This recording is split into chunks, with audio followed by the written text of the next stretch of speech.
तनो विवसे महि देवहितं यदायुः तत्त्वायामि ब्रह्मणा वन्दमाना तदा शास्ते यजमानो हविर्वे अहेरमानो वरुणे बोधरुषग्वं समान आयु प्रमोषे मनो ज्योतिर्जुषतामाजयस बृहस्पतिर्यज्ञमिमं तनो त्वरिष्ठं यज्ञं समिमं ददातु वराहपीठं नटवरवपु कर्णयो कर्णिकारं विप्रदवासा कनककपिशं वैजयन्तीं चमालां रन्ध्रान् वेणुरधरसुधया पूरयन् गोपवृन्दये वृन्दारयणं सुभद्रमणं प्रापिसत् गीतकीर्ति अवकीयमस्तनकालकूटं जगांसयापायद प्रसाद्वे लेभे गतिं दद्धातृचितां ततोऽन्यं कं वा दयालु शरणं भजेन दैवाधीनं जगत् सर्वं मंत्राधीनश्च देवता ते मंत्रा ब्राह्मणाधीनं तस्मात् ब्राह्मण देवता।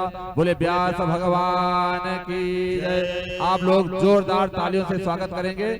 बहुत बहुत धन्यवाद जिनकी प्रतीक्षा में हम बैठे थे, हम आप इंतजार कर रहे थे और उनका पदार्पण हो चुका है। आप लोग जोरदार तालियों से स्वागत करेंगे क्योंकि कोई अतिथि आता है तो हम लोग उसका स्वागत करते हैं। बहुत बहुत धन्यवाद, बहुत बहुत आशीर्वाद।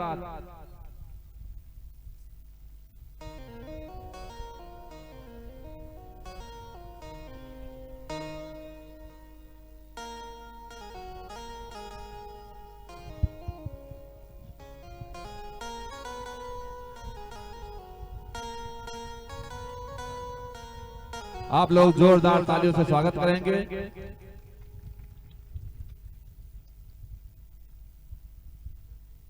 जय श्री राम।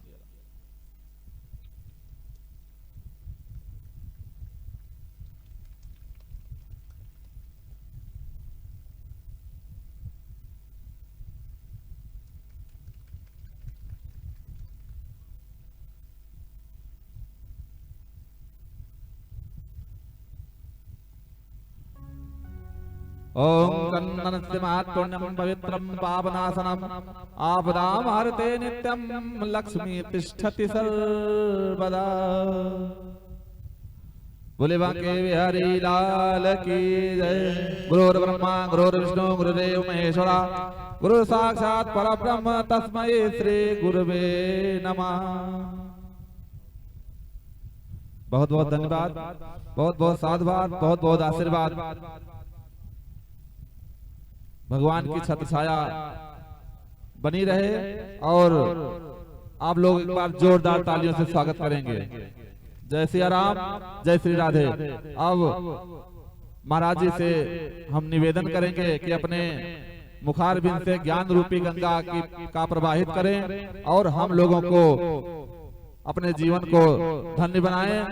बहुत बहुत धन्यवाद, बहुत बहुत आशीर्वाद। जय श्री राम, जय श्री सीताराम।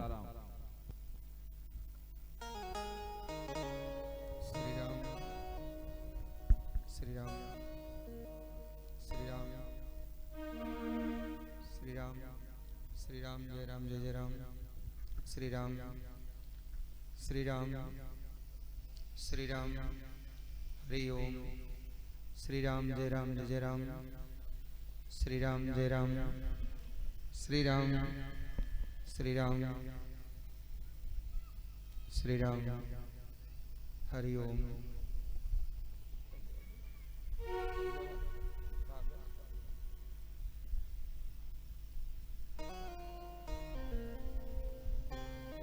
श्री राम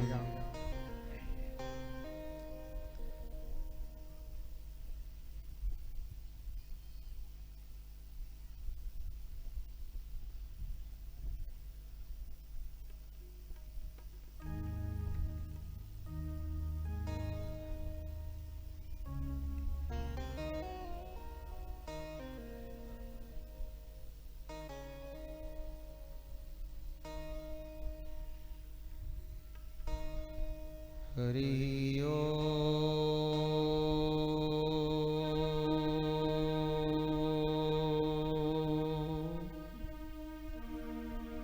श्री गणेशाय नमः। श्री मंगलमूर्तये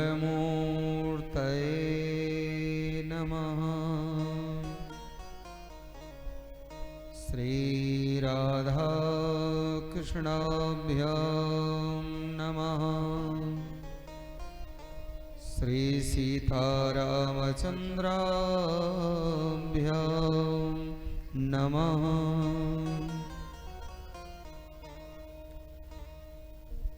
ध्येयं सदा परिभवग्नमभीष्टदोहम्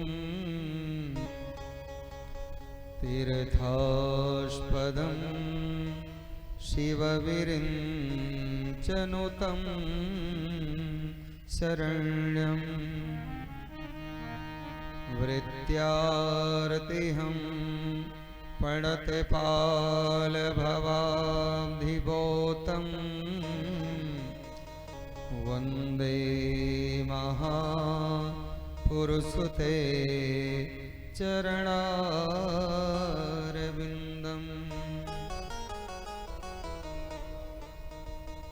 नारायणं नमस्कृत्य नरं चैव नरोत्तमं देवीं सरस्वतीं व्यासं ततो जयमुदीरयेत्।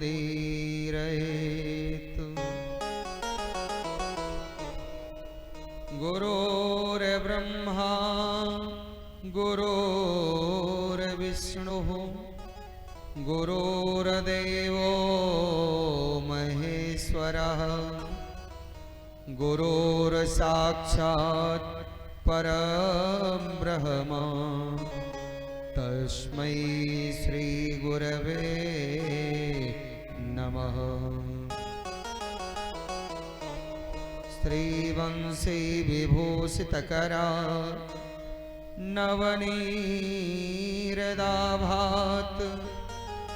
पीताम्बरादरुणबिम्ब फलाधरोष्ठात् पूर्णेन्दुसुन्दरमुखादरविन्दनेत्रात् कृष्णात् परं किमपि तत्त्वमहं न जाने।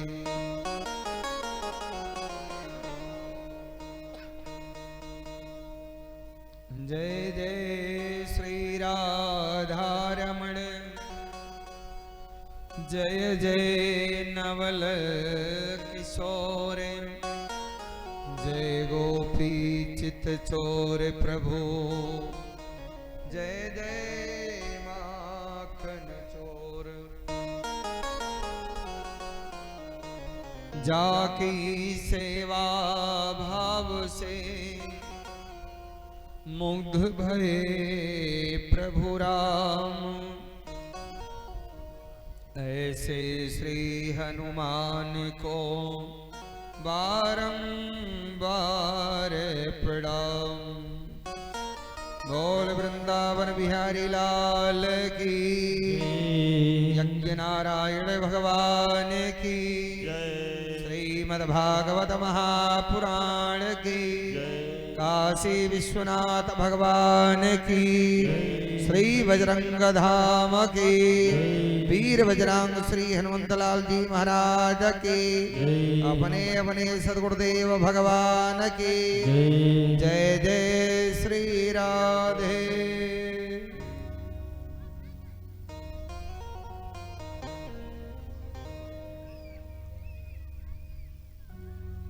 परम मंगलमय अकारण करुणावरणालय भक्तवांछा कल्पतरु तडेउद विनिंदित पीतांबरधारी भगवान बालकृष्ण प्रभु की वांग्मयी प्रतिमूर्ति श्रीमद् भागवत महापुराण में उपस्थित सुदूर अंचलों से आए हुए हमारे आचार्यगण एवं कलाकार एवं इस कथा के भव्य महामहोत्सव श्रीमद् भागवत कथा के मुख्य यजमान श्री डॉक्टर खुशीराम वर्मा और मठाधीश कल्लूराम वर्मा, गुरु बाबा जी, सचिन वर्मा, अनुज वर्मा, अंकुर वर्मा एवं समस्त श्रोता समाज आप हम सब ने मिलकर के परम श्रद्धे आदरणीय नवनिर्वाचित नगर पालिका अध्यक्ष श्रीमती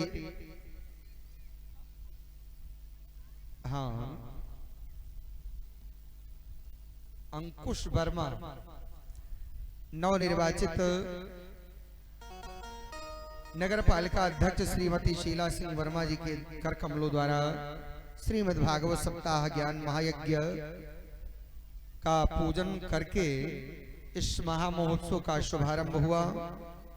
ये परमात्मा की असीम कृपा है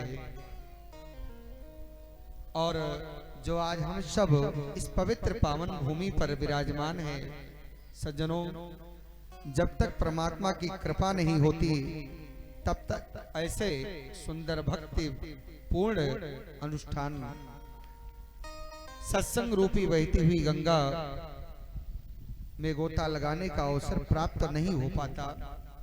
आज हम डॉक्टर साहब के द्वारा इस भव्य महामहोत्सव का आनंद ले रहे हैं और इस महायज्ञ में किसी प्रकार की कोई कमी ना रह जाए, पूरी तरह से समर्पित भाव से तन मन धन से लगे हैं और भगवान की असीम कृपा होती है।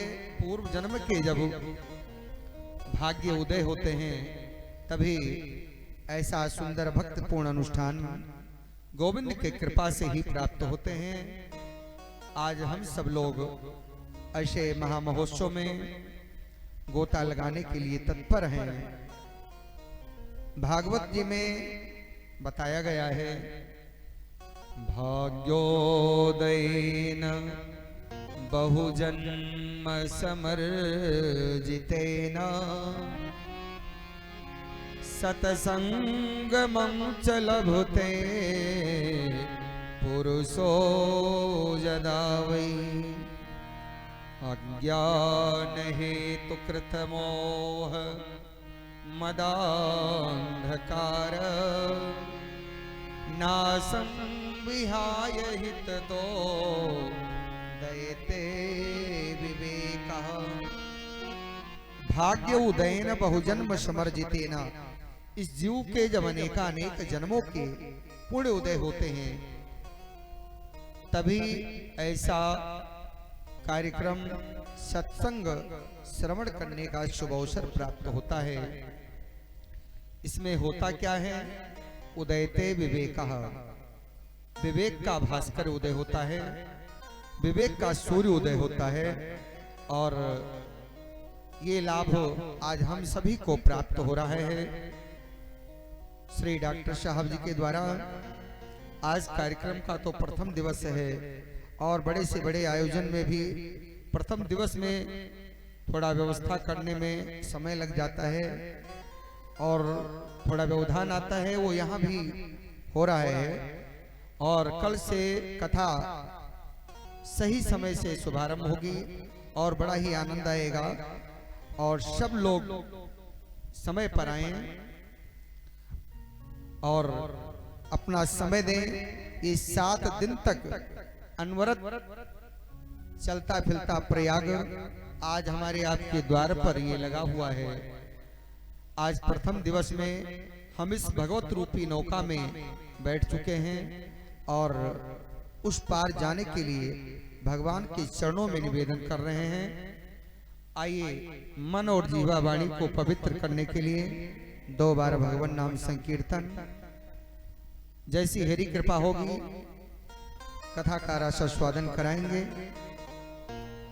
जय जय राधा रमण हरि बोल, जय जय राधा रमण हरि बोल, जय जय राधा रमण हरि बोल, जय जय राधा रमण।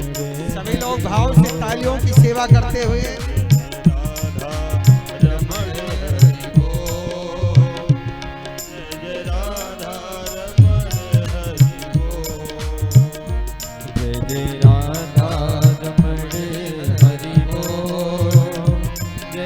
राधा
हरि बोल हरि बोल हरि बोल हरि बोल हरि बोल हरि बोल हरि बोल हरि बोल हरि बोल हरि बोल हरि बोल हरि बोल जय जय राधा रमण हरि बोल जय जय राधा रमण हरि बोल जय राधा रमण हरि बोल जय जय राधा रमण हरि बोल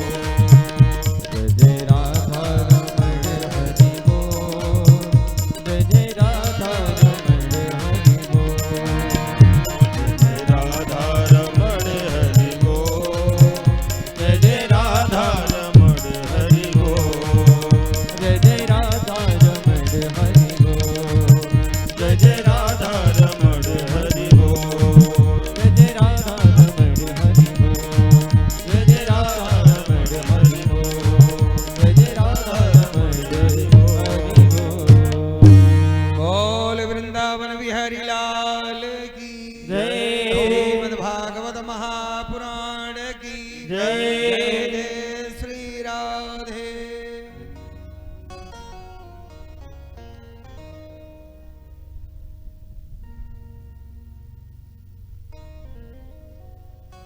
आइए भगवान की कथा में हम सब प्रवेश करते हैं। भागवत कथा का शुभारंभ श्रीमद् भागवत प्रभु का ये दिव्य महामहोत्सव आज कथा का प्रथम दिवस में हम सब महात्मा की चर्चा श्रवण करेंगे। श्रीमद् भागवत कथा क्यों सुनी जाती है, श्रीमद् भागवत कथा का शाब्दिक भाव क्या है, क्यों सुनी जाती है, कैसे सुनी जाती है, इसका नियम क्या है, इसमें जिसका विशुद्ध विवेचन किया जाए उसी को हम श्रीमद् भागवत महात्म्य कहते हैं। प्रथम दिन तो महात्म्य की चर्चा नियम ही बताए जाते हैं। भगवान की कथा जो इस भाव से श्रवण करते हैं कि थोड़ा मनोरंजन हो जाए, वो अपराध करते हैं।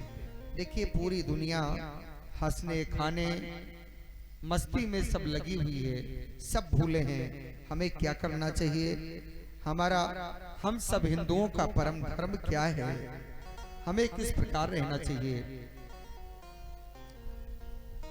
भगवान श्री की श्रीमद् भागवत कथा को इस प्रकार से श्रवण करें कि हमारे जीवन में किंचित परिवर्तन आए। श्रीमद् भागवत के महात्मा का प्रथम श्लोक आइए हम शुभारंभ करते हैं भगवान के चरणों में निवेदन करते हुए। सच्चिदानंद रूपाय विश्वोत्पत्त्यादि हेतवे तापत्रय विनाशाय श्री कृष्णाय वयं नमः। श्रीमद् भागवत महात्मा का प्रथम श्लोक सच्चिदानंद। देखिए भगवान की कथा जब आप ध्यान पूर्वक श्रवण करेंगे, आज तो प्रथम दिवस से कथा में बहुत आनंद आएगा। सत धन चित धन और आनंद तीनों को मिलाकर के सच्चिदानंद बना। यहाँ समझने की बात है, सत किसे कहते हैं? जो सब दिख रहा है क्या ये सत्य है? नहीं। ब्रह्म सत्यम जगत मिथ्या, आज है कल ना रहे, वो सत्य थोड़ी ना हो सकता, वो नहीं हो सकता। सत्य जो आज है, पहले था, भविष्य में रहेगा, वो सत्य है। तो ऐसा कौन है? परमात्मा है ना। हम सब हैं, आए हैं, जाना है, सभी को एक न एक दिन यहाँ से चले जाना है। अब चित, चित माने चैतन्य। चित किसे कहते हैं? जिस परमात्मा को हमें उजाले की आवश्यकता हुई, हमने जनरेटर चलाया, लाइट कनेक्शन लिया, प्रकाश हो गया। जिस परमात्मा को किसी से कोई प्रकाश लेने की जरूरत ना पड़े, जो स्वयं प्रकाशवान है, प्रकाश स्वरूप है, उसे हम चैतन्य कहते हैं। और आनंद, एसी कमरा चला करके सो जाना, मखमल के गद्दे पर आराम करने का नाम आनंद नहीं है ना? अरबों खरबों की संपत्ति प्राप्त कर लेना आनंद नहीं है। देखिए, आनंद अंदर की चीज होती है। हमारे पास सारे संपत्ति हैं, सारे वैभव हैं, लेकिन हम सुखी नहीं हैं, खुश नहीं हैं। यही आनंद का मतलब। तो यदि आनंद प्राप्त करना है तो परमात्मा के चरणों का आश्रय लेना चाहिए। 3 ताप हैं संसार में, दैहिक, दैविक और भौतिक। इसी 3 तापों से दुनिया सारी ग्रसित है। इन्हीं प्रकार के 3 तापों से इस सारी दुनिया, सुखी कोई नहीं है, आनंद कुछ नहीं है। सारी कुछ संपत्ति भगवान ने दे रखा है, सब कुछ है, लेकिन शरीर अस्वस्थ रहता है। हम अपने हिसाब से मनमानी वस्तु का सेवन नहीं कर सकते, खा नहीं सकते, डॉक्टर ने मना कर रखा है ना? सारी संपत्ति। तो ये तन दुखी, 3 प्रकार के ताप हैं। और मन दुखी, घर में सब कुछ भगवान का दिया हुआ, नाती पोता, परिवार, धन दौलत सब कुछ है, लेकिन परिवार अपने कहने के अनुसार नहीं है। हम चाहते थे ऐसा करेंगे, बेटा कुछ कर रहा है, बहू कुछ कर रही है, पत्नी कुछ कर रही है, सबका मार्ग अलग अलग हो चुका है। तो ये सब देख करके हमारा मन जो है क्लेशाक्रांत हो जाता है। ये मन के कष्ट होने का कारण, कोई तन दुखी, कोई मन दुखी, कोई धन बिन रहत उदास। गरीब लोगों को देखिए, सारा दिन मेहनत मजदूरी करते हैं, करने के बाद में 300, 350, 400 जो भी कमाए पर डे, उतने में क्या क्या, इतनी महंगाई में क्या व्यक्ति कर सकता है? तो कोई धन बिन रहत उदास, कोई धन को लेकर के परेशान है। संसार में ऐसा कोई व्यक्ति नहीं है कि अपने छाती पर हाथ रख करके कह दे कि मैं सुखी हूं, कितना भी। और हम आप कहते हैं ना, धनहीन कहे धनवान सुखी, धनवान कहे सुख राजा को भारी, और राजा कहे महाराजा सुखी, महाराजा कहे सुख इंद्र को भारी, इंद्र कहे ब्रह्मा जी सुखी, ब्रह्मा जी कहे सुख विष्णु को भादी। लेकिन हमारे गोस्वामी तुलसीदास जी क्या कहते हैं? तुलसीदास विचारी कहे, हरि नाम बिना सब दीव दुखारी। जब तक गोविंद के चरणों का आश्रय नहीं लेंगे, भगवान के चरणों का आश्रय नहीं लेंगे, तब तक सुख की प्राप्ति नहीं हो सकती। तो 3 प्रकार के ताप हैं। तो ये आनंद अंदर से प्राप्त करने वाली चीज है। तो ऐसा आनंद का सिंधु कौन है? मेरे प्रभु बालकृष्ण। और संसार में क्या है? गोधन, गजधन, वारी धन और रतन धन खाने। जब आवे संतोष धन, तो सब धन धूर समान।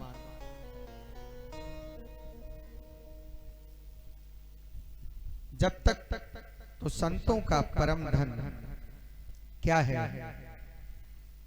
हमारो धन राधा श्री राधा श्री राधा, हमारो धन राधा श्री राधा श्री राधा, हमारो धन राधा परम धन राधा राधा राधा राधा, परम धन राधा राधा राधा राधा, परम धन राधा राधा राधा राधा राधा, परम हमारो धन राधा श्री राधा श्री राधा, हमारो धन राधा श्री राधा श्री राधा, हमारो धन राधा श्री राधा श्री राधा, धन राधा श्री राधा श्री राधा।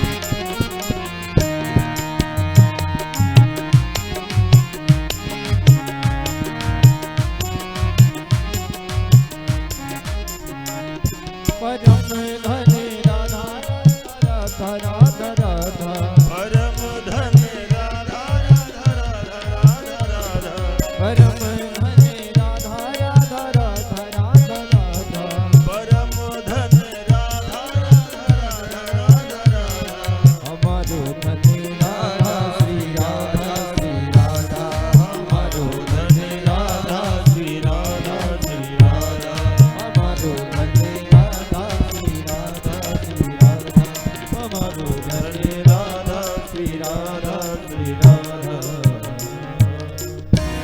बोल वृंदावन बिहारी लाल की जय। गोधन गज धन बारी धन और रतन धन खानी, जब आवे संतोष धन तो सब धन दूर समान। परमात्मा के चरणों का आश्रय हम आप ले लें तो हमारा जीवन धन्य हो जाएगा। आज हम सबको यह लाभ प्राप्त हो रहा है। ये चलता फिरता तीर्थराज प्रयाग भागवती गंगा हमारे द्वार पर स्वतः चल करके आई डॉक्टर साहब के द्वारा, और अनवरत ऐसे धार्मिक कार्यक्रम चलते रहते हैं। परमात्मा की असीम कृपा है।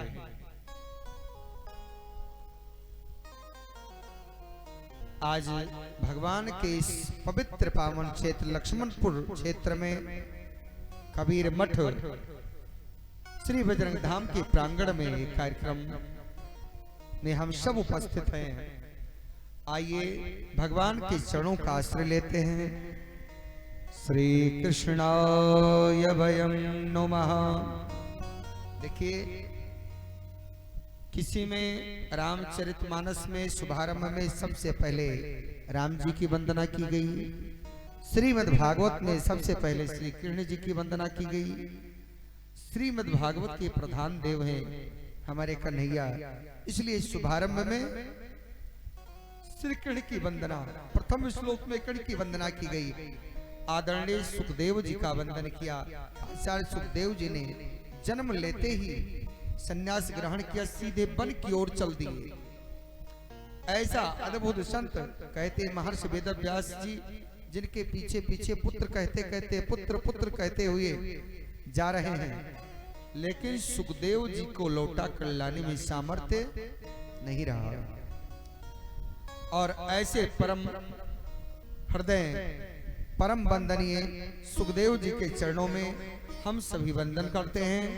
बोलिए सुखदेव भगवान की जय। देखिए, आज महात्म्य की कथा है, आज कुल समझने की चीज है। आज इसके नियम हम आप समझेंगे तो आगे कथा में आनंद बहुत आएगा। केवल आज रास्ता लाइन केवल पकड़े, क्या है भागवत कथा क्यों सुनी जाती है। सज्जनों, जैसे हम आप इस पवित्र पावन भूमि पर श्रीमद् भागवत कथा श्रवण करने के लिए एकत्रित हुए हैं। ऐसे ही पुराणों के दिगंबर, पुराणों की विद्या के लिए एक परम शांति प्रद स्थान है, उसे हम कहते हैं नैमिषारण्य। आप सब जानते होंगे। आइए हम उस नैमिषारण्य क्षेत्र में अपने मन को वहीं लेकर के चलते हैं, अपने हृदय में नैमिषारण्य को बसाएं और नैमिषारण्य जो पवित्र पावन भूमि है, उस भूमि पर 88,000 संत जन वहां विराजमान हैं।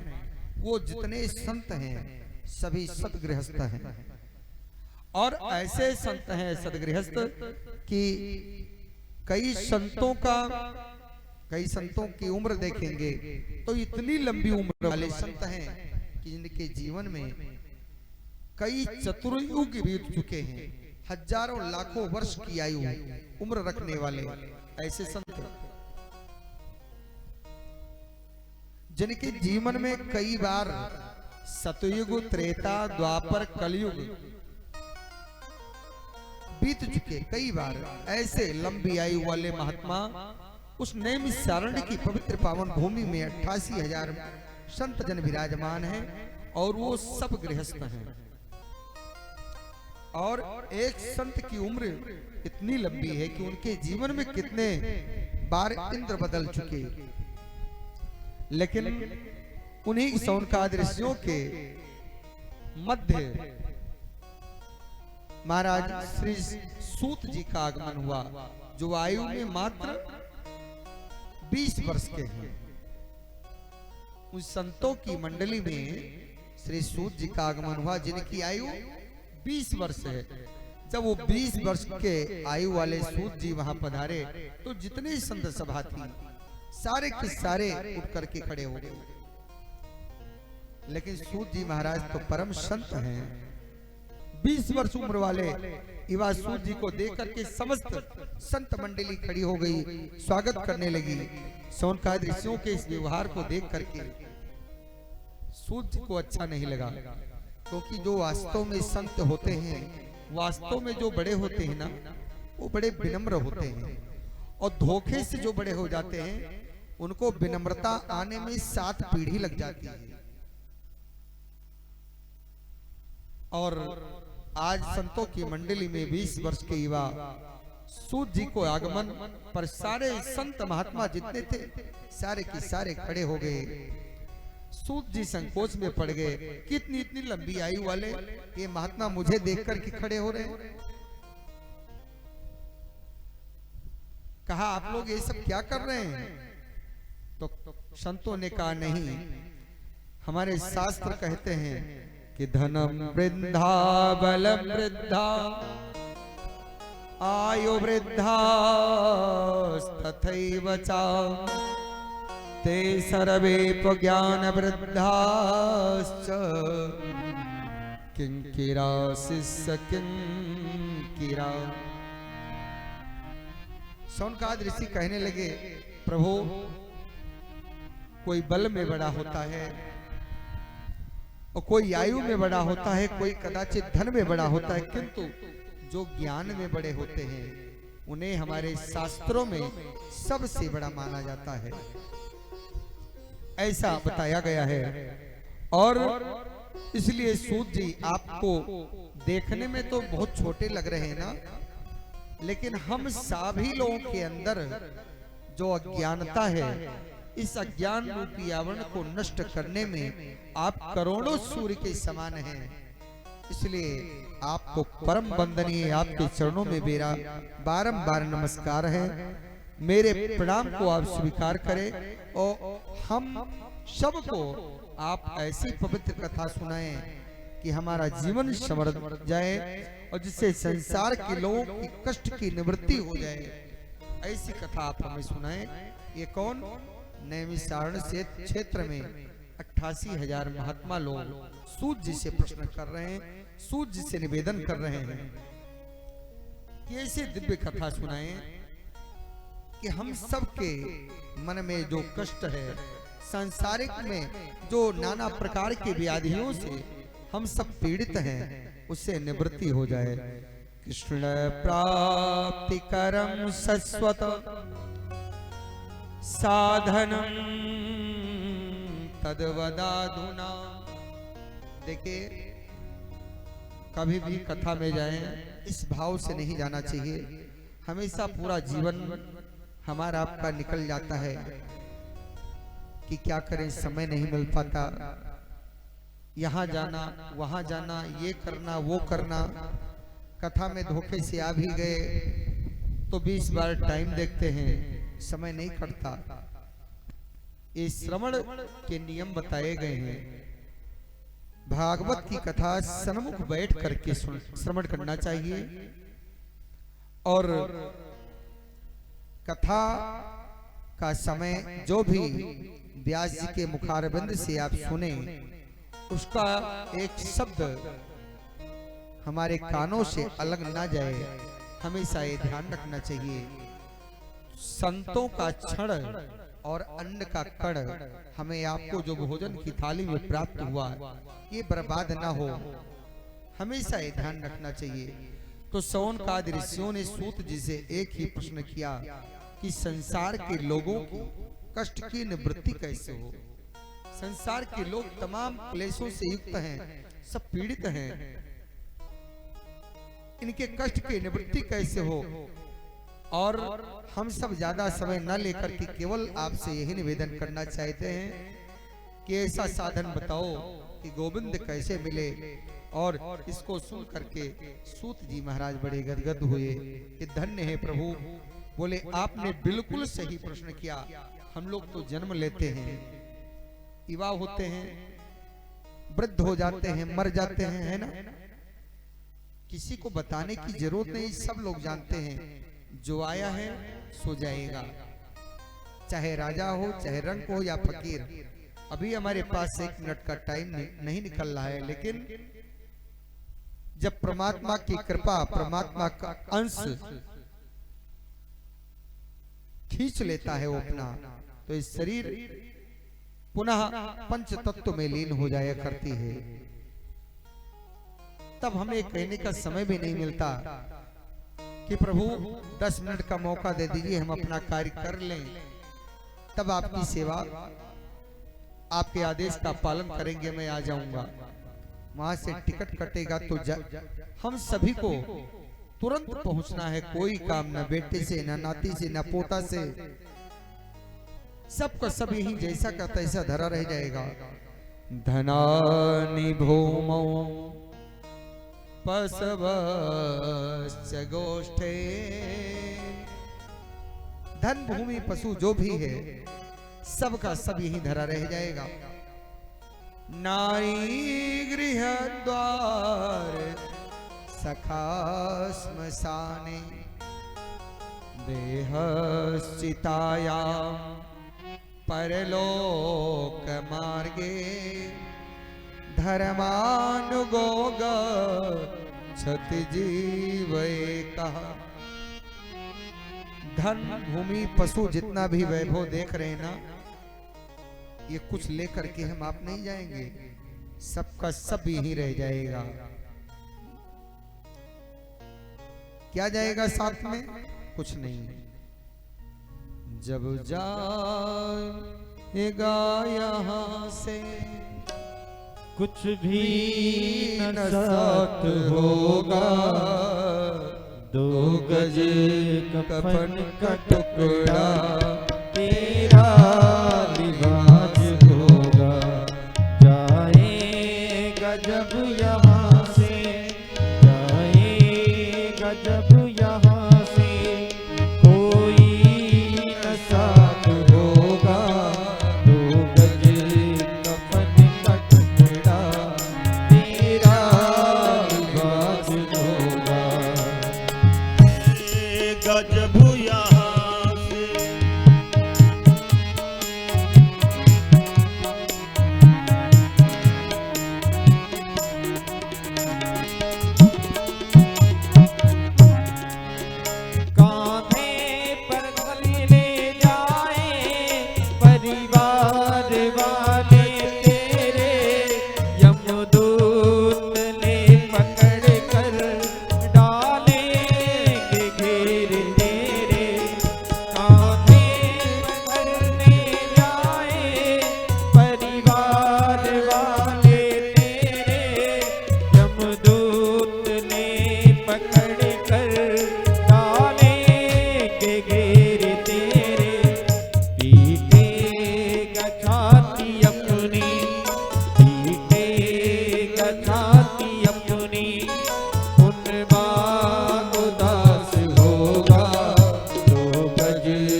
केवल 2 गज कफन टुकड़ा के अलावा इस संसार में कुछ भी जाने वाला नहीं है सज्जनों, कुछ लेके नहीं जाएंगे।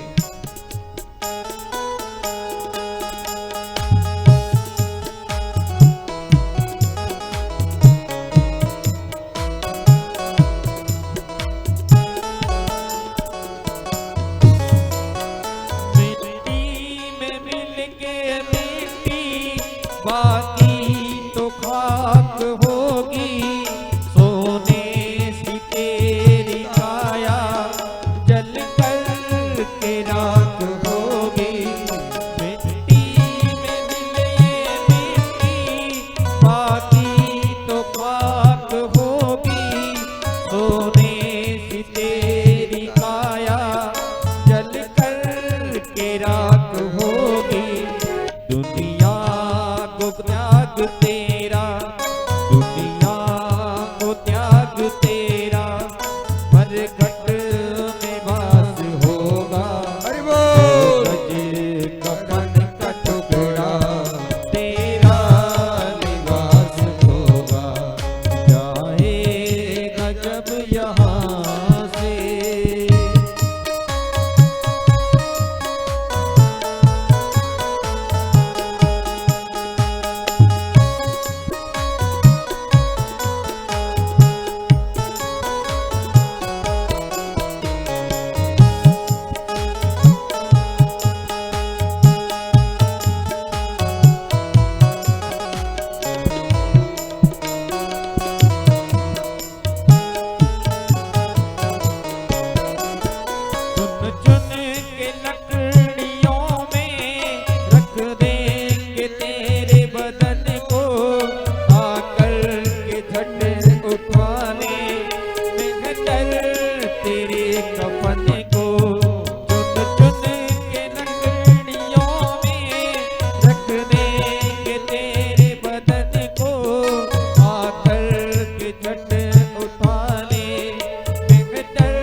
बिहारी लाल की संसार में प्रेमियों कुछ भी जाने वाला नहीं है, सब कुछ यही का यही पड़ा रह जाएगा। सारे दिन पूरा जीवन हम लोगों का निकल जाता है कि अपने लिए कभी कुछ कर पाते हैं। घर परिवार बच्चे नाती पोता धन दौलत माया के चक्कर में केवल हमेशा पड़े रह जाते। ये जो हमारी प्रवृत्ति हो गई है ये क्या है? कई लोगों को मैंने देखा है दिन के दिन ताश की गड्डी उठा लिया, खेलते खेलते पूरा समय निकल जाता है, लेकिन धोखे से भागवत कथा में आकर के बैठ गए तो 20 बार हम घड़ी को देखते हैं। ऐसा नहीं, भगवान की कथा हम कहीं भी जाएं, चाहे छोटा वक्ता हो चाहे बड़ा वक्ता हो, जाएं तो भी इस भाव से जाएं कि कथा को श्रवण करें और हमारे जीवन में किंचित परिवर्तन आए। ये जो हमारी प्रवृत्ति बन गई है ना, ये क्या है? इस समय का दुरुपयोग है। श्री सौनकाद ऋषि कहते हैं, आप सब ध्यान से सुनिएगा, बहुत विशेष बात। ये संसार क्या है? काल ब्याल मुख ग्रास त्रास निर्णास हेतवे। हमारा ये जीवन क्या है? ध्यान दे, एक बहुत बड़ा अजगर है, उसने अपने विशाल मुंह को खोल रखा है और उस विशाल मुंह में हम सब बैठे हुए हैं। तो हम लोग सुरक्षित कब तक हैं? जब तक वो अजगर अपने मुख को बंद नहीं कर लेता है। ये जीवन हमारा आपका क्या है? जैसे वो अपने मुख को बंद किया तो तुरंत मृत्यु हो जाएगी। इस संसार ऐसे ही काल रूपी सर्प के मुंह में हम सब बैठे हुए हैं, और ये जब मुख को बंद करेगा तो इसलिए अपने जीवन को जरूर सुधारना चाहिए। संतों का क्षण, अन्न का कण कभी बर्बाद ना जाए, हमेशा ध्यान दें। और आज तो महात्मा का दिवस है ही, कल से कथा ठीक समय 6 बजे से हमारे कलाकार मंच पर आ जाएंगे और 6:45-7 बजे तक कथा शुभारंभ हो जाएगी। 10 बजे तक कथा चलेगी नित्य, और आप लोग अपना अमूल्य समय निकाल करके पहुंचेंगे, कथा को श्रवण करेंगे, क्योंकि ये केवल हम आपके बीच में मात्र 7 दिन के लिए आए हैं। ना जाने कब पुनः हम सबको ऐसा अवसर प्राप्त होगा। ये मानो कि सबसे बड़ी भ्रांति है कि वो चिंता ज्यादा करता है, चिंतन कुछ नहीं करता। हमेशा चिंता को छोड़ करके चिंतन को बढ़ाओ। हम चाहते हैं ये करेंगे वो करेंगे, रात में हम सोने के लिए बिस्तर पर गए, ये व्यापार करते करते इतना समय हो गया, अब क्या कोई नया व्यापार डालते हैं, ये करेंगे वो करेंगे। मैं अभी आपको कथा श्रवण करा पा रहा हूँ, 10 मिनट बाद हम आपको कथा सुना पाएंगे या नहीं सुना पाएंगे, इसकी मेरी कोई गारंटी नहीं है। तो ये मनुष्य की सबसे बड़ी भ्रांति है। योजनाएं तो बड़ी बड़ी लंबी बनाता है, लेकिन होता वही है जो हमारे प्रभु को प्रिय होता है। राम कथा तो यहाँ डॉक्टर साहब के द्वारा 2011 में शायद या 12 में 10-12 साल पहले बहुत दिव्य और बहुत उत्साह पूर्वक मनाया था, और संत ब्राह्मण सब आए थे और धाम से, और यज्ञ का कार्यक्रम बड़े सुंदर ढंग से वेद मंत्रों के साथ शुभारंभ हुआ था। आज भी हमारे आचार्यों द्वारा बहुत ही सुंदर ढंग से पीठ का निर्माण करके, नवग्रहादि मंडल का निर्माण करके वेद मंत्रों के माध्यम से अभी हमारे मठाधीश श्री पुजारी जी के द्वारा पूजनादि करके कार्यक्रम का शुभारंभ हुआ। बहुत दिव्य भव्य पूजन। हमारे सूत जी सौनकाद ऋषियों को श्रवण करा रहे हैं कि ये कथा श्रवण का अधिकार, श्रीमद् भागवत कथा श्रवण का अधिकार किसको है? सबको नहीं हो पाता। ये प्रमाणित कथा है, कभी कभी देवताओं को भी दुर्लभ हो जाता है, ये सत्य है। ये भागवत महात्म्य में बताया गया है। भागवत की कथा श्रवण का अधिकार तो कभी कभी देवताओं को भी नहीं हो पाता, और देवताओं को जब पता चला, श्री सुखदेव जी परीक्षित को श्रीमद् भागवत कथा अमृत पिला रहे हैं, तो लोग अमृत का कलश लेकर के आ गए और सुखदेव जी से कहने लगे, सुखदेव जी ये भागवत कथा अमृत आप मुझे पिला दें, और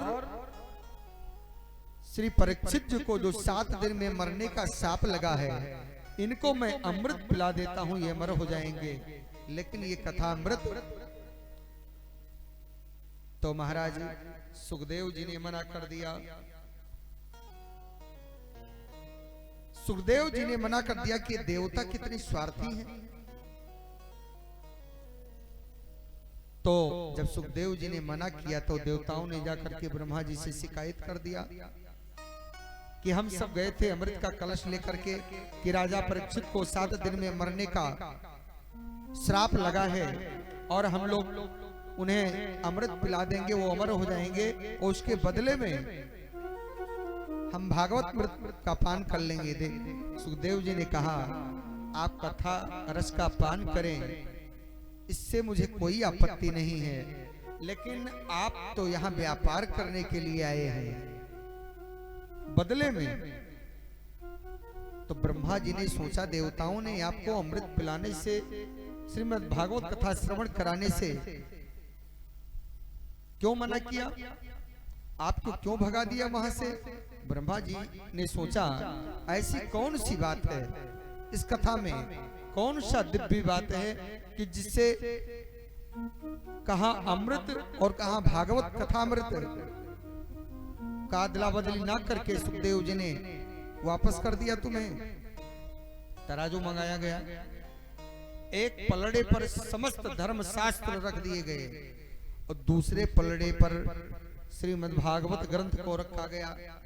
तो जो पलड़ा भारी होता है ना, वही तो नीचे को रहता है ना, तो ठीक वही हुआ। समस्त संपूर्ण धर्म शास्त्र एक पलड़े पर रख दिए गए और एक पलड़े पर श्रीमद् भागवत महान ग्रंथ को रखा गया।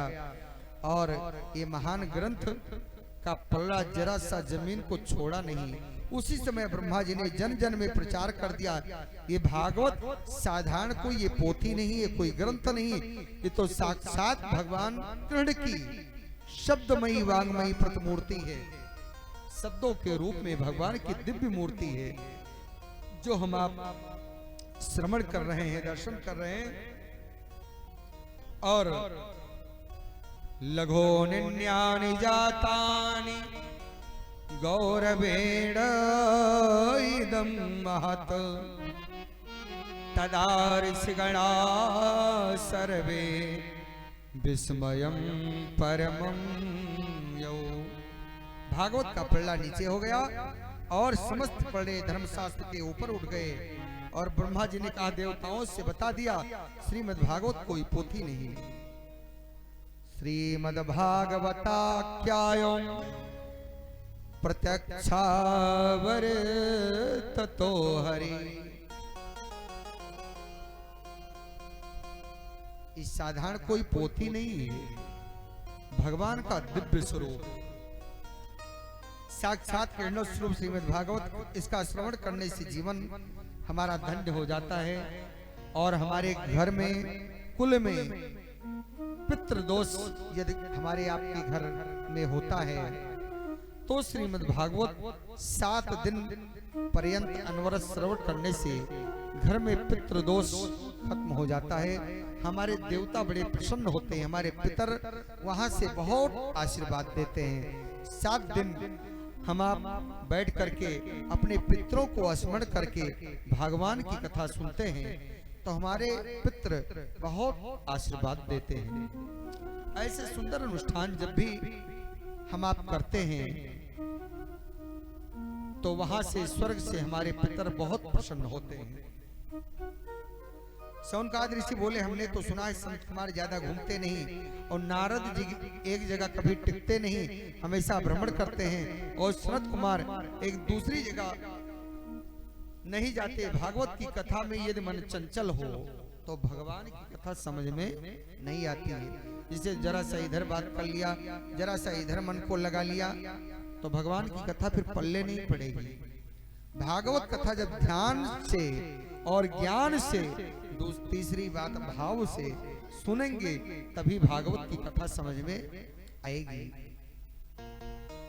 मानस कथा तो आसान है, लेकिन कहते हैं यते परीक्षा तरुणी सभायां महारणे शस्त्रभृता परीक्षा भार्या परीक्षा विपत्ति काले विद्यावता भागवते परीक्षा। कथा में यदि मन हमारा चंचल हो तो भागवत की कथा समझ में नहीं आएगी। कथा के नियम क्या हैं? दूसरी बात, भागवत का गान। तीसरी बात, भगवान की कथा को ध्यान पूर्वक श्रवण करें। एक बार नारद जी ऐसे भ्रमण करते हुए मुंह को लटकाए हुए जा रहे थे उनका मुखमंडल आकृति एकदम मलिन था और श्री सूत जी महाराज कहते हैं बद्रीनाथ धाम में विराजमान सनक सनंदन सनत कुमार चारों भाइयों ने नारद की ओर देखा, कहा ऐसा संत जो दूसरे को दुखी देख करके और उसको हंसाता फिरता है, ऐसा संत आज स्वयं इतना दुखी क्यों है? कथम ब्रह्मण दीन मुखः कुतश्चिन्तातुरो भवान् त्वरितं गम्यते कुत्र कुतश्चागमनं तव। सनत कुमारों ने कहा नारद जी क्या बात है, आप जैसा संत आज इतना पीड़ित क्यों है, क्यों दुखी है, आप इतना निराश क्यों हैं? आप जैसे संत का यदि किसी को दर्शन हो जाए तो कितना भी तकलीफ में वो व्यक्ति क्यों ना हो, वो हंसने लग जाता है केवल आपके दर्शन करने मात्र से। और स्वयं आज आप जैसा परम संत इतना दुखी। नारद जी ने संत कुमारों के चरणों में गिरते हुए प्रणाम किया और कहा प्रभु, बोले क्या बताऊं, अहम तो पृथ्वी यातो ज्ञात्वा सर्वोत्तममिति। नारद जी ने कहा मैं पृथ्वी पर गया, पृथ्वी को सबसे श्रेष्ठ समझा और हर क्षेत्र में गया, कुरुक्षेत्र में गया, सेतुबंध रामेश्वरम में गया, लेकिन मुझे कहीं शांति नहीं मिली। ना कोई सत्य बोलता है, ऐसी लोगों की बुद्धि को कलयुग ने बिगाड़ दिया है। एक बार कोई सत्य बोल दे पूरे दिन भर में तो ऐसी लंबी गिनती गिनाता है कि राजा हरिश्चंद्र के बाद मेरा ही नंबर है। दिन में हमारे द्वारा कितने भी गलत कार्य हो जाते हैं, उसकी कोई काउंटिंग, उसकी कोई गिनती हम आप नहीं करते, लेकिन एक कोई अच्छा कार्य हो जाता है हमारे आपसे तो 50 बार गिनाते हैं। ये क्या है? ये कलयुग ने लोगों की बुद्धि को बिगाड़ दिया है। तरुणी प्रभुतागे श्याल को बुद्धिदायका। घर में बड़ों का आदर सम्मान खत्म हो गया, बड़े बुजुर्गों का सम्मान खत्म हो गया, कोई किसी का आदर सम्मान करना नहीं जानता। हमारे शास्त्र कहते हैं ना, अभिवादन शीलस्य नित्यं वृद्धोपसेविनः चत्वारि तस्य वर्धन्ते चायुर्विद्या यशो बलम्।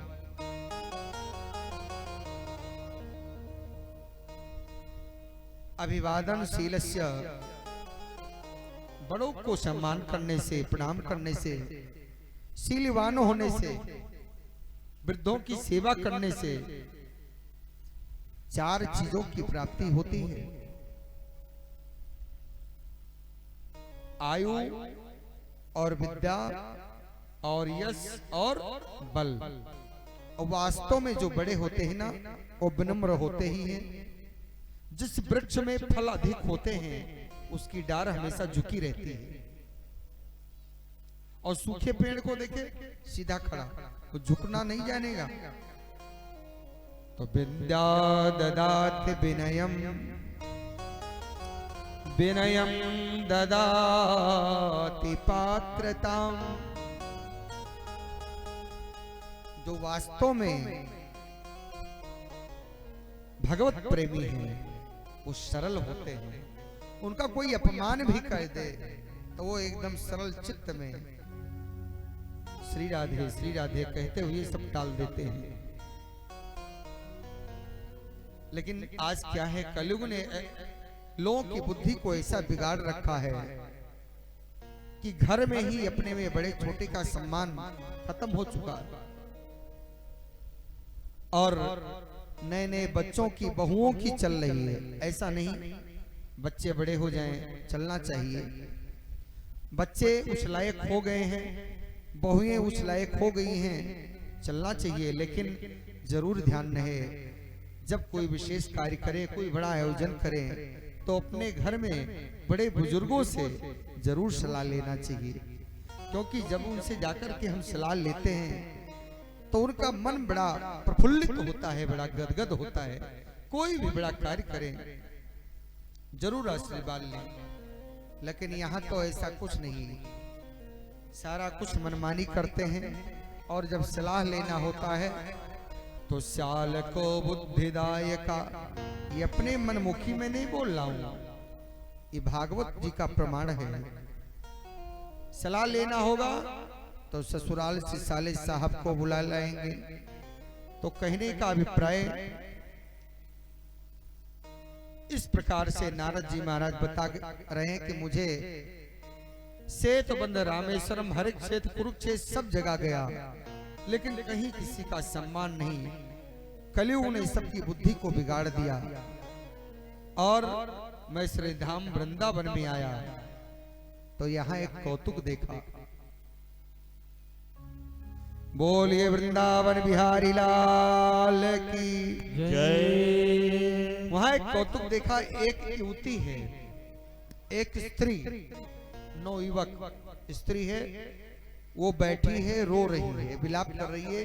उसके बगल में दो पुरुष पड़े हैं वृद्ध अवस्था में। और उस नवयुवती ने मुझे बुलाया, ये नारद जी महाराज बता रहे हैं। उस नवयुवती ने मुझे नारद जी को बुलाया और जब मैं उसके पास में गया, बगल में जो वृद्ध पुरुष थे, मैं उसके रोने का कारण पूछा तो उसने साफ साफ सब कुछ बताया। ऐसी ऐसी बात कि मैं यहाँ गया और जब मैं वृंदावन आई तो हमारे ये दोनों पुत्र, वो और वृद्ध जो पुरुष पड़े हैं वो और कोई नहीं, जो नवयुवती हैं वो भक्ति माता हैं, और जो वृद्ध अवस्था में पड़े हैं वो उनके ही दो पुत्र हैं, जिनका नाम है ज्ञान, दूसरे का नाम वैराग्य। तो इस उनके कष्ट के निवृत्ति के लिए उनके कानों में मैं वेद वेदांत शास्त्र आदि का पाठ किया, लेकिन कोई असर नहीं हुआ। इस प्रकार से संपूर्ण 4 वेद 6 शास्त्र 18 पुराण का पाठ किया, लेकिन वैसे के वैसे पढ़े। तो मुझे आकाशवाणी हुई, नारद जी, ज्ञान और वैराग्य के बुढ़ापे को यदि दूर करना चाहते हो तो सत्कर्म करो। ये बताइए, मान नवयुवक हो और बच्चे दो वृद्ध अवस्था में हो तो उस मां के ऊपर क्या बीत रही होगी।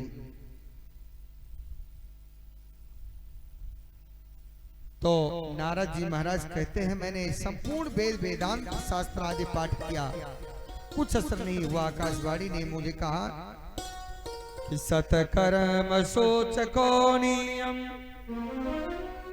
ज्ञान यज्ञ स्मृतये बुधई।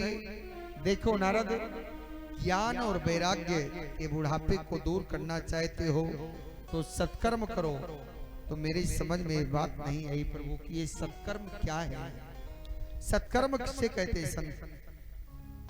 सनत कुमार बोले, ये वेद वृक्ष है, भागवत उसका फल है।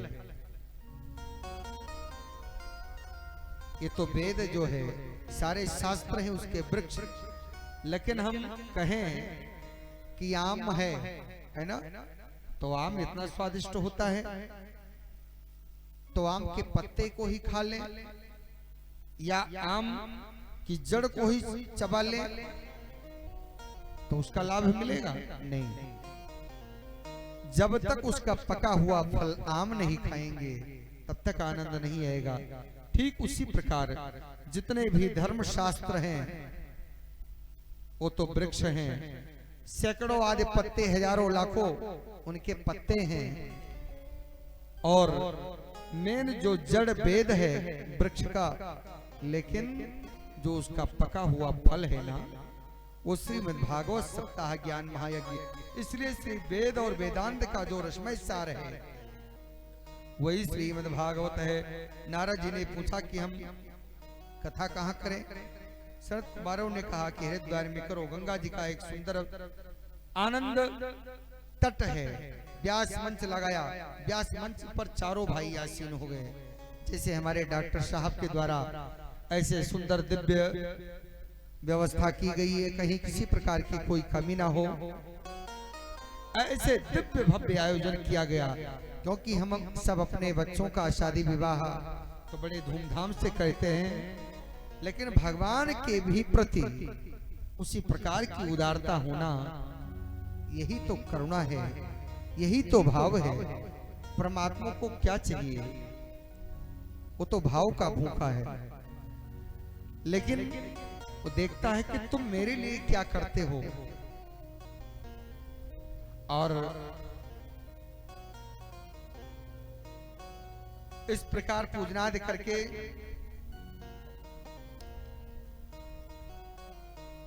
कथा के लिए बैठ गए। सनंदन सनातन सनत कुमार चारों भाई व्यासपीठ पर आसीन हो गए और ज्ञान वैराग्य के बुढ़ापा के दूर करने के लिए, भक्ति महारानी के मन की कष्ट को निवृत्ति करने के लिए नारद जी महाराज श्रीमद् भागवत श्रवण कर रहे हैं। अब धीरे धीरे हजारों लाखों संतों की मंडली की भीड़, जैसे कथा शुभारंभ हुई अगले तीसरे दिन से, चलो चलो नारद जी महाराज कथा करा रहे हैं, चलिए चलिए, जहां तमाम भीड़ जुटना शुरू हो गया। बड़े आनंद की बात है, संत महात्मा ज्ञानी मुंद्रीन अमलात्मा सारे के सारे लोग, कुंभ जैसा वातावरण बन गया। कथा शुभारंभ हुई और सनत कुमार जी भागवत का व्याख्यान करने लगे। भक्ति ज्ञान और वैराग्य आकर के आसन पर आसीन हो गए। सनत कुमार जी कथा सुना रहे हैं, भक्ति अपने पुत्रों के साथ विराजमान, लेकिन किसी को कोई दिखाई नहीं दे रही है। भक्ति तो आपके हृदय रूपी में सूक्ष्म रूप से बैठी हुई है, हर व्यक्ति के अंदर भक्ति विराजमान है, लेकिन ये प्रकट करने की जरूरत है। सनत कुमारों से कहा, मैं आप एक प्रश्न कर सकता हूं? बोले। नारद जी से पूछा, यदि कोई भक्त भगवान की कथा को श्रवण करके मुक्ति पा जाए तो ये कोई बड़ी बात नहीं है। श्रीमद् भागवत कथा का श्रवण करके कोई साधारण व्यक्ति मुक्ति पा जाए, कोई बड़ी बात नहीं, लेकिन जो जिसका जीवन पर्यंत झूठ प्रवृत्ति बनी रही हो, जीवन में एक भी कोई सत्कर्म भी न किया हो, क्या ऐसा व्यक्ति भी भागवत की कथा को सुन करके मुक्ति पा सकता है क्या? बोले क्यों नहीं। इसकी पवित्र कथा कल हम आप सबको श्रवण कराएंगे।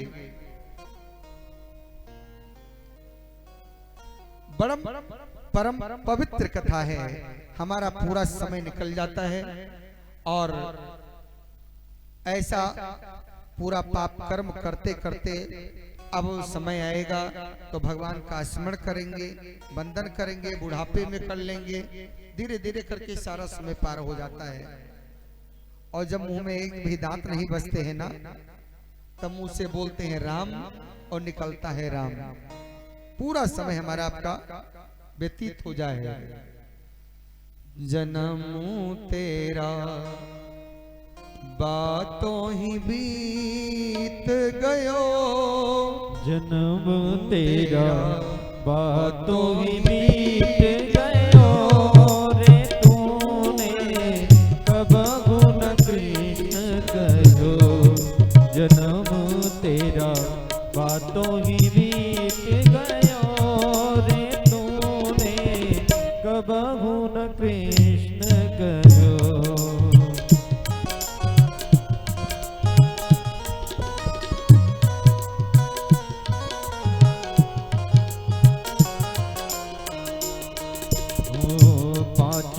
बरस का भोला भाला, 5 बरस का भोला भाला, अब तो 20 भयो,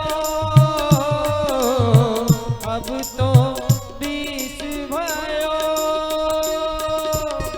मगर 25 माया कारण, मगर 25 माया कारण, देश विदेश गयो रे तूने, कबहू न कृष्ण कहो जन्म तेरा, बातों ही बीत गयो रे तूने, कबहू न कृष्ण कहो।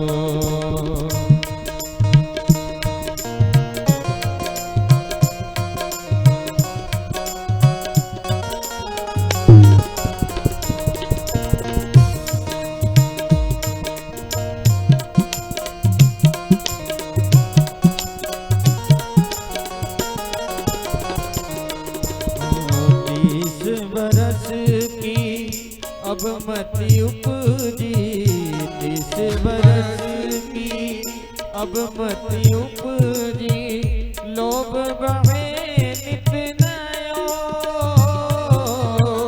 लोभ बढ़े नित नयो, माया जोड़ी लाख करोड़ी, माया जोड़ी लाख करोड़ी, तब गुण प्रीत भयो रे तूने, कब गुण कृष्ण कहो जन्म तेरा, बातों ही बीत गयो रे तूने, कब गुण कृष्ण कहो।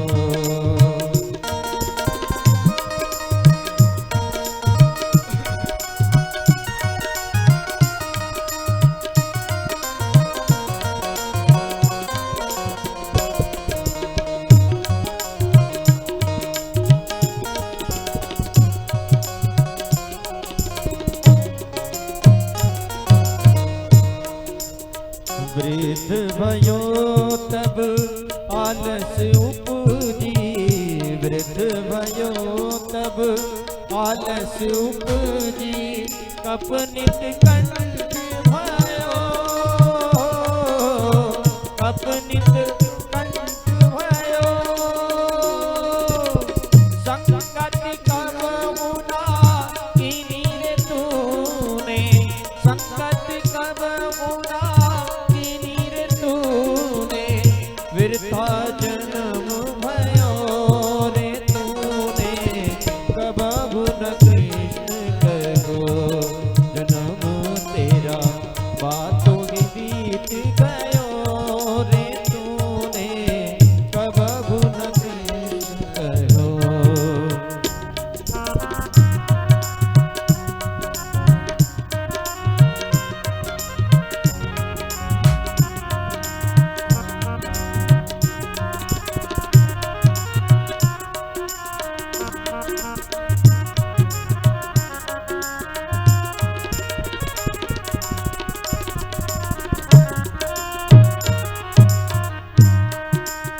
ये संसार मतलब का लोभी, ये संसार मतलब का लोभी, झूठा ठाठ रचो, झूठा ठाठ रचो, कहत कबीर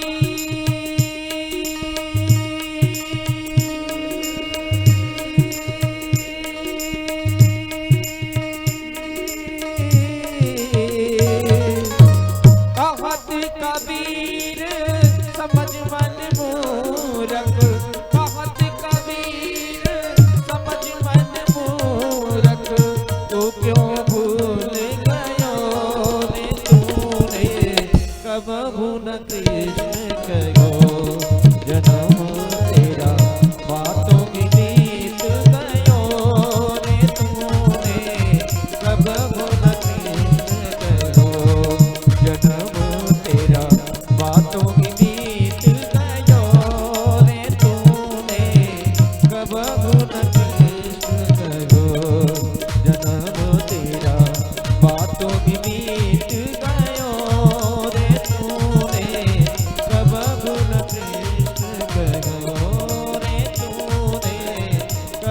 करुण कृष्ण करो।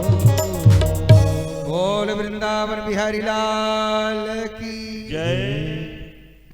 हमारा जीवन पूरा ऐसे ही निकल जाता है, हंसते गाते खाते पीते नाचते गाते, लेकिन हम सब ने अपने जीवन के पहलुओं को कभी समझने का प्रयास नहीं किया।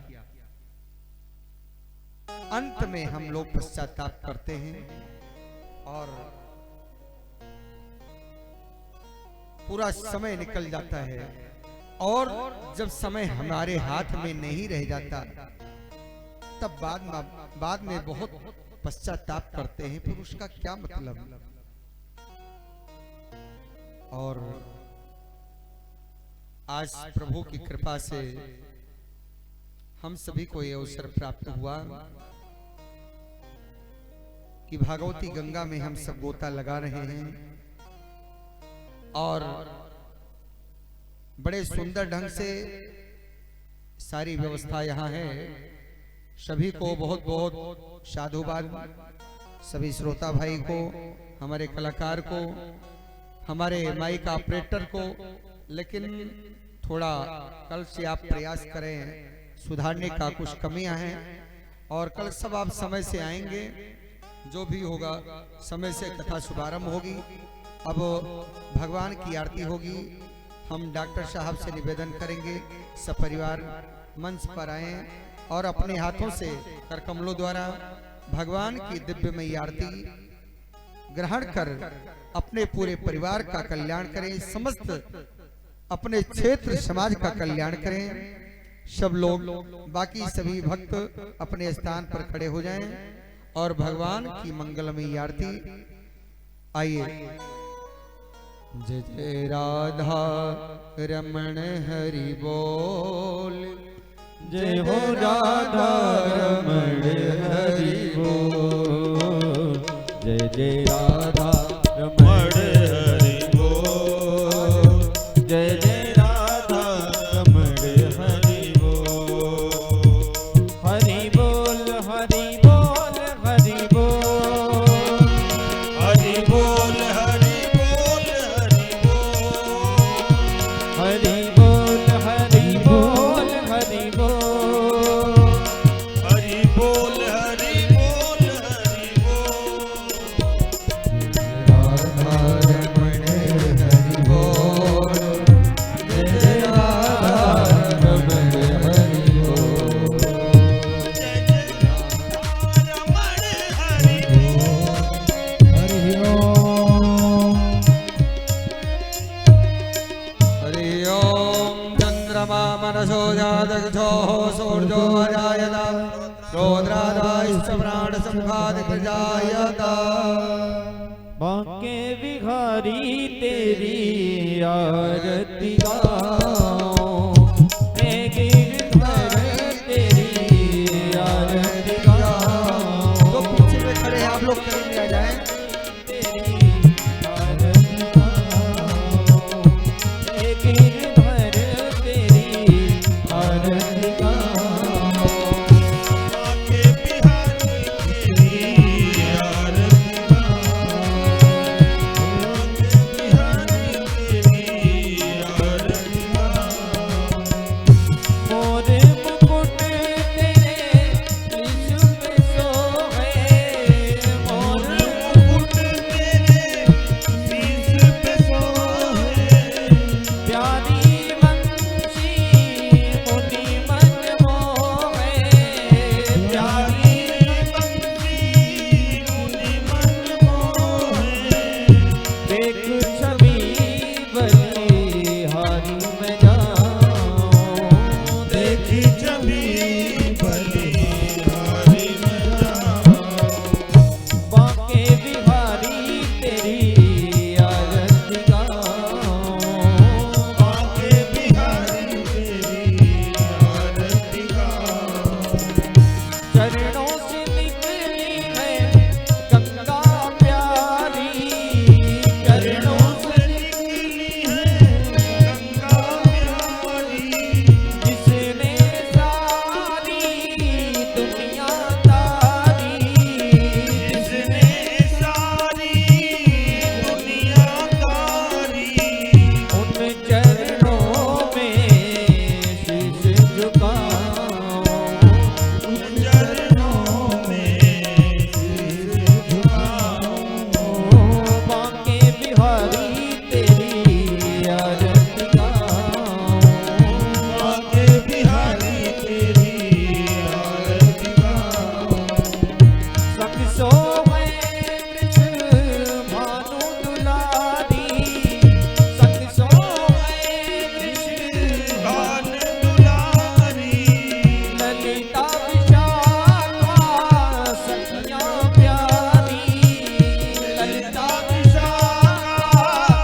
जलेन शीतलीकरणम् आरार्तिग्रहणं पुष्पं देवाधिवन्दनं कुर्यात् हस्ते पुष्पाणि गृहीत्वा